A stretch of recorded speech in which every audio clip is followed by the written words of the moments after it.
Pemirsa, Anda menyaksikan Breaking News TV One bersama saya Sira Safira. Hari ini Pengadilan Negeri Jakarta Selatan memutuskan ataupun membacakan putusan sidang pra-peradilan Sekjen PDI Perjuangan Hasto Kristianto.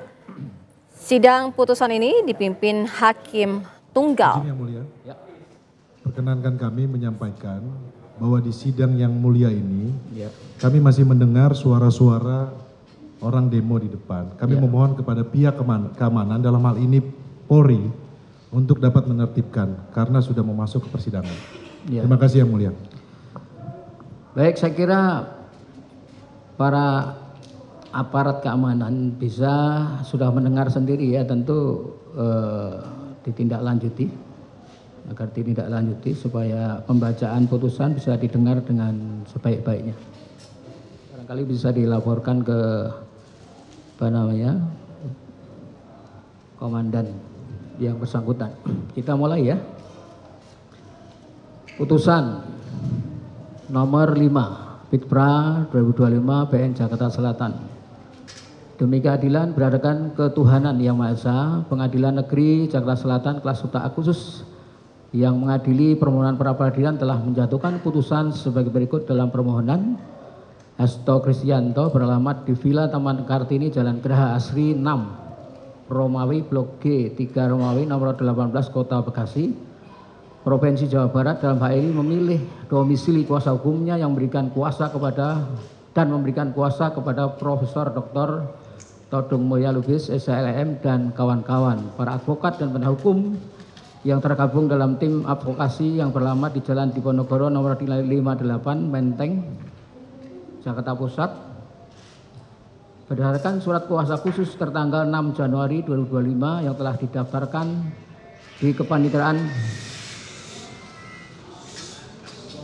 Pengadilan Jakarta Selatan dengan nomor 20/SK/HKM/Romawi 1/2025 tanggal 10 Januari 2025 untuk selanjutnya disebut sebagai pemohon melawan Komisi Pemberantasan Korupsi Republik Indonesia, CEKI, pimpinan Komisi Pemberantasan Korupsi Republik Indonesia, beralamat di Jalan Kuningan Persada, Kavling 4, Setiabudi, Jakarta, untuk selanjutnya disebut sebagai termohon. Pengadilan tersebut telah membaca penetapan Ketua Pengadilan Negeri Jakarta Selatan nomor 5 Pitpra 2025 PN Jakarta Selatan tanggal 10 Januari 2025 tentang penunjukan hakim. Telah membaca penetapan hakim nomor 5 Pitpra 2025 PN Jakarta Selatan tanggal 10 Januari tentang hari sidang. Telah membaca berkas perkara dan surat-surat yang berhubungan dengan perkara ini. Telah memeriksa bukti surat yang diajukan oleh para pihak.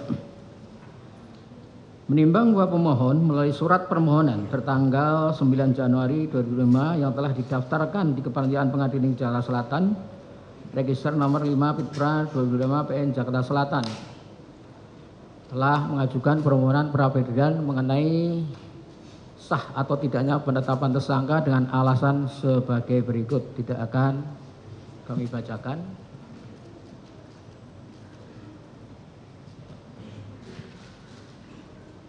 Menimbang bahwa pada hari persidangan yang telah ditetapkan, pemohon hadir kuasanya tersebut, sedangkan untuk termohon hadir kuasanya Iskandar Marwanto SMH dan kawan-kawan, pegawai pada Komisi Pemberantasan Korupsi Republik Indonesia berdasarkan surat kuasa khusus nomor 4/HK-02700-01-55/01/2025 yang telah didaftarkan di Kepaniteraan Pengadilan Negeri Jakarta Selatan dengan nomor 79/SK/HKM/Romawi 2/2025 tertanggal 4 Februari 2025. Menimbang bahwa pada persidangan hari Rabu tanggal 5 Februari 2025, kuasa pemohon menyatakan dan menyerahkan perbaikan permohonannya sehingga permohonan berbunyi sebagai berikut, tidak akan dibacakan.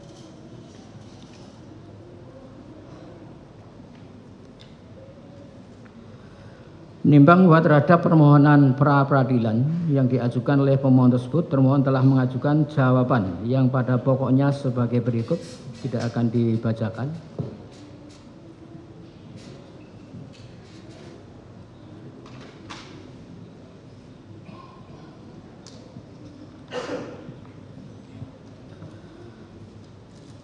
Menimbang bahwa untuk membuktikan dalil-dalil permohonannya, pemohon telah mengajukan bukti surat yang ditandai dari P1 sampai dengan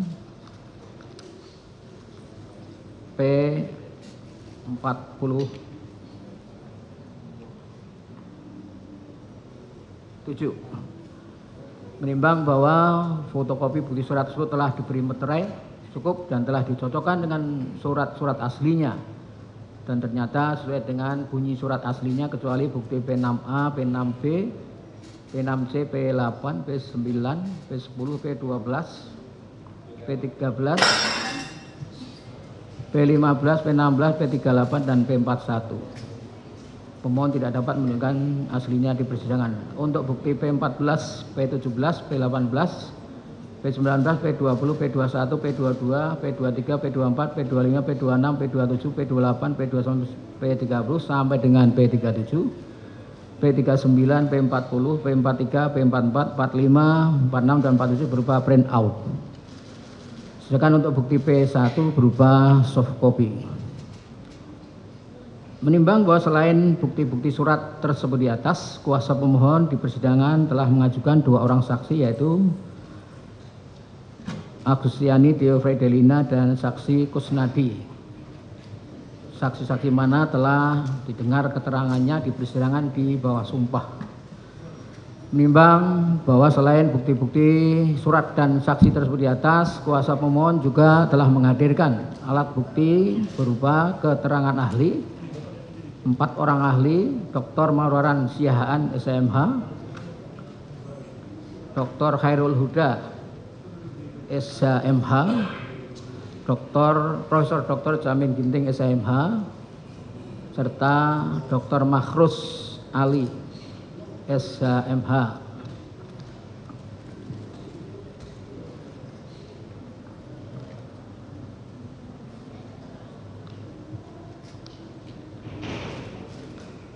Menimbang bahwa untuk membuktikan dalil-dalil bantahannya, termohon telah mengajukan bukti surat yang ditandai dari T1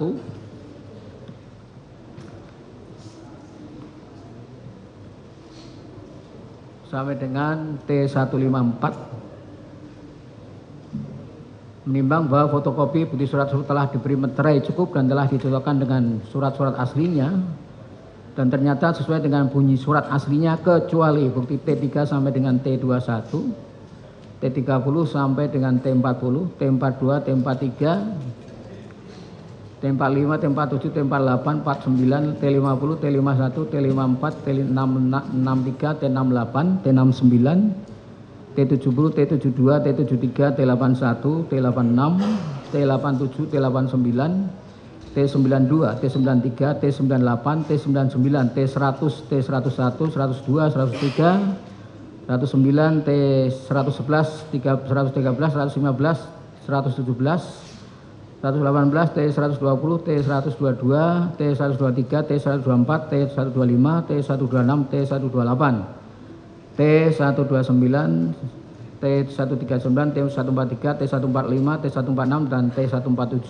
Termohon tidak menunjukkan aslinya sebagaimana daftar alat bukti tertulis yang disampaikan di persidangan. Sedangkan untuk bukti T25 berupa print out. Menimbang selain alat bukti tertulis tersebut di atas, termohon juga telah mengajukan barang bukti yang ditandai T130, T131, 132, 133, 134, 135. 136, 137, 138, 140, 141, 142, dan 144. Menimbang bahwa selain bukti surat dan barang bukti sebagaimana tersebut di atas, kuasa termohon di persidangan telah pula mengajukan 4 orang ahli, yaitu ahli Profesor Dr. Priya Jatmika SHMH, ahli Dr. Erdianto SH MHum, ahli Dr. Asmi Saputra SMH,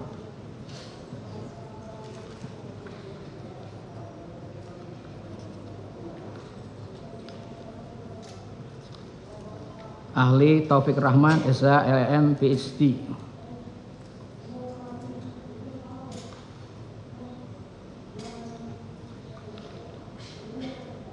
Menimbang bahwa terhadap alat bukti yang disampaikan pemohon, hakim berpendapat walaupun terdapat alat bukti yang tidak diperlihatkan aslinya di persidangan, namun bersesuaian dengan alat bukti lainnya, maka hakim berpendapat dapat digunakan untuk mempertimbangkan dalam putusan ini. Demikian pula tentunya terhadap alat bukti yang diajukan oleh termohon berdasarkan putusan Mahkamah Agung RI nomor 112 K Perdata 1996, kecuali terhadap alat bukti yang tidak bersesuaian dengan alat bukti lainnya, maka tidak akan dipertimbangkan.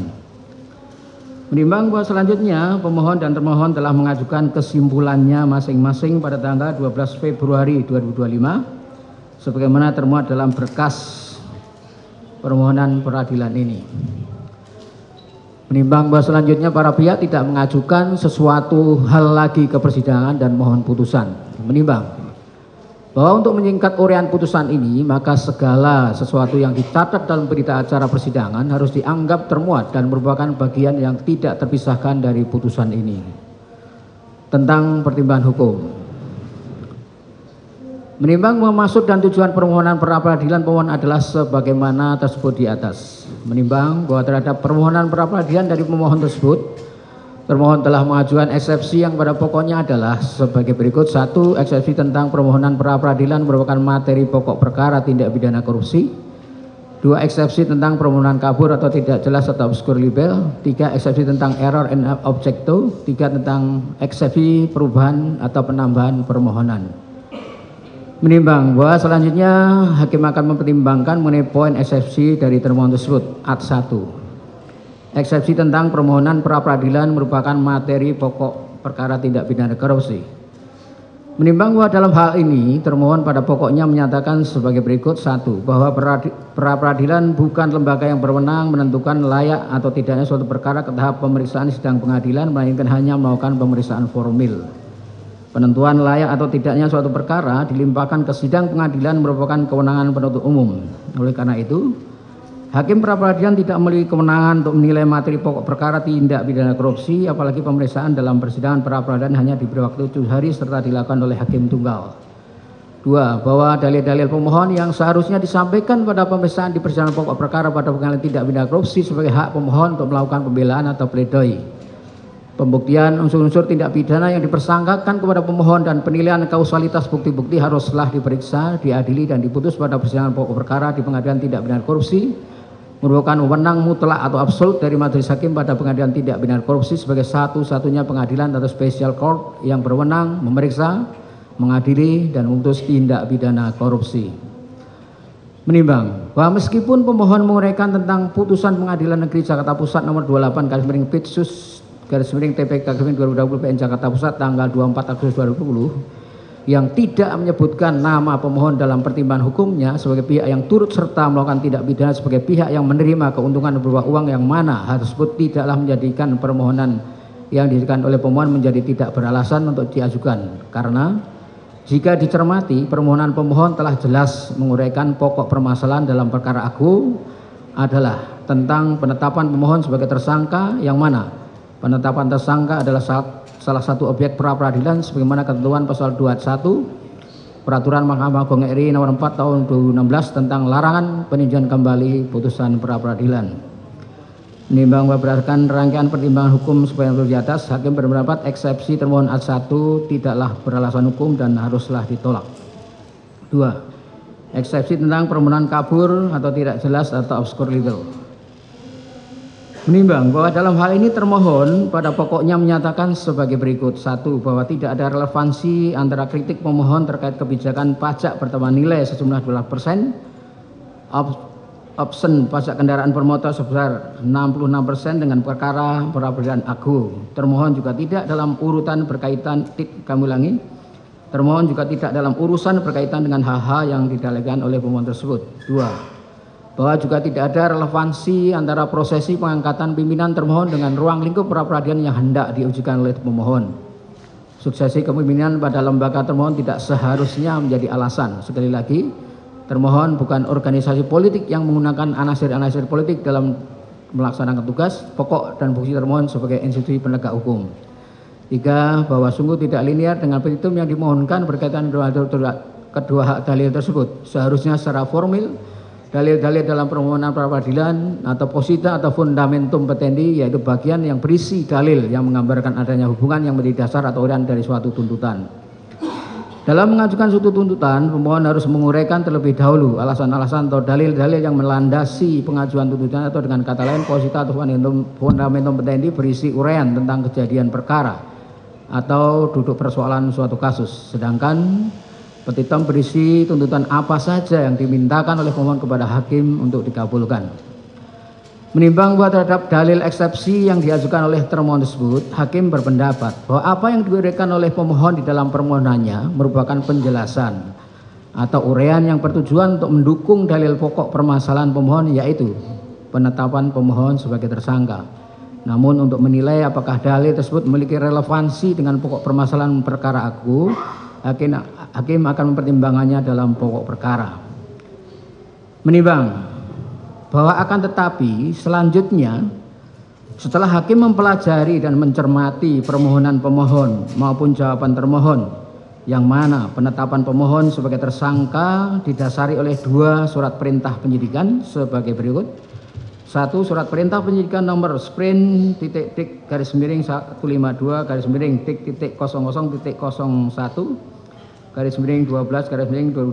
tanggal 23 Desember 2004 atas nama Hasto Kristianto atau pemohon dengan dugaan merintangi penyidikan. 2. Surat perintah penyidikan nomor sprint /(-0)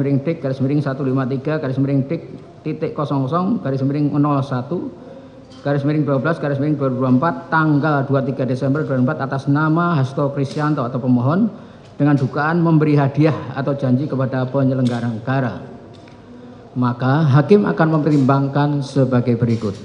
Menimbang bahwa penetapan tersangka terhadap pemohon dengan 2 surat perintah penyidikan tersebut di atas jelas adalah terkait dengan dugaan 2 tindak pidana yang berbeda yang disangkakan kepada pemohon, yaitu dugaan tindak pidana perintangan penyidikan dan dugaan tindak pidana memberi janji atau hadiah atau suap kepada penyelenggara negara. Menimbang bahwa jika dihubungkan dengan dalil permohonan pemohon bab 3 butir D yang menyatakan penetapan tersangka oleh termohon tidak didukung oleh 2 alat bukti permulaan yang cukup dalam perkara yang bersangkutan dan justru mengacu pada alat bukti perkara yang lain yang sudah inkrah van gewetste berkekuatan tetap, sehingga penetapan tersangka tidak sah dan patut untuk dibatalkan, maka timbul pertanyaan, apakah alat bukti perkara lain yang dimaksud pemohon tersebut adalah digunakan untuk dugaan tindak pidana merintangi penyidikan berdasarkan sprindik nomor 152, atau untuk dugaan tidak pidana memberi hadiah atau janji kepada penyelenggara sebagaimana dalam sprindik nomor 153, atau digunakan dalam kedua dugaan tindak pidana tersebut sekaligus. Di mana jika mendasarkan pada dalil permohonan pemohon maupun dalil bantahan termohon bahwa perkara yang sudah inkrah adalah perkara suap atas nama Wahyu Setiawan dan Agustiani Tio Fridelina, sedangkan tidak ada perkara perintangan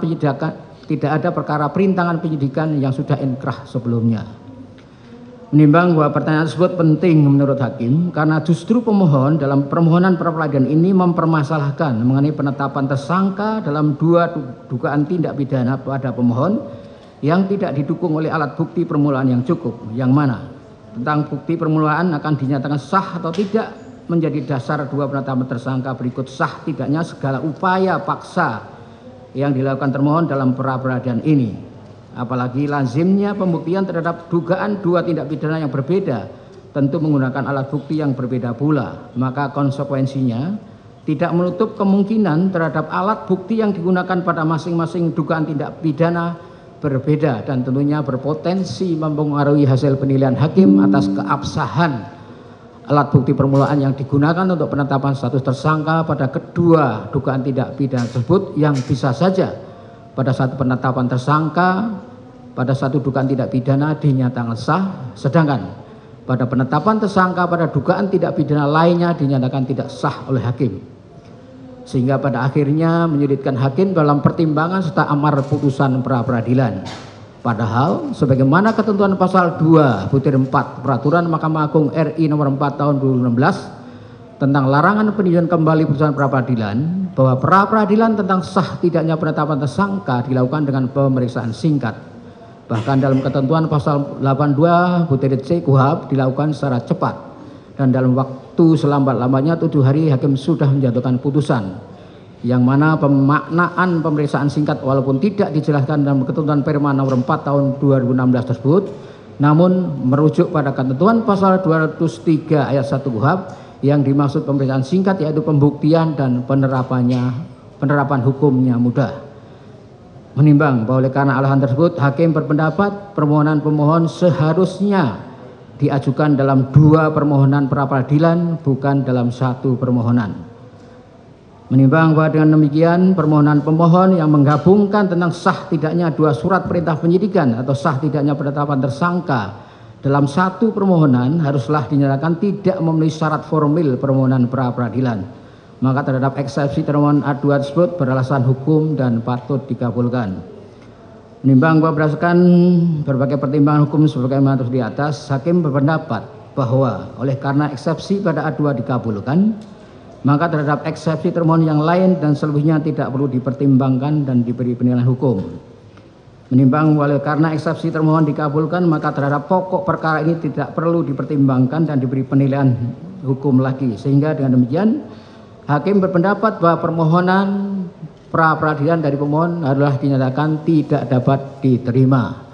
Menimbang oleh karena permohonan pra peradilan pemohon dinyatakan tidak dapat diterima, maka pemohon dibebani untuk membayar biaya perkara yang timbul dalam permohonan ini, yang jumlahnya akan ditentukan dalam amar putusan di bawah ini. Memperhatikan Undang-Undang nomor 8 tahun 81 tentang Kitab Undang-Undang Hukum Acara Pidana, Undang-Undang nomor 30 tahun 2002 tentang KPK yang diperbaharui dengan Undang-Undang nomor 19 tahun 2011 tentang perubahan kedua atas Undang-Undang 30 tahun 2002 tentang KPK serta peraturan lain yang bersangkutan. Mengadili,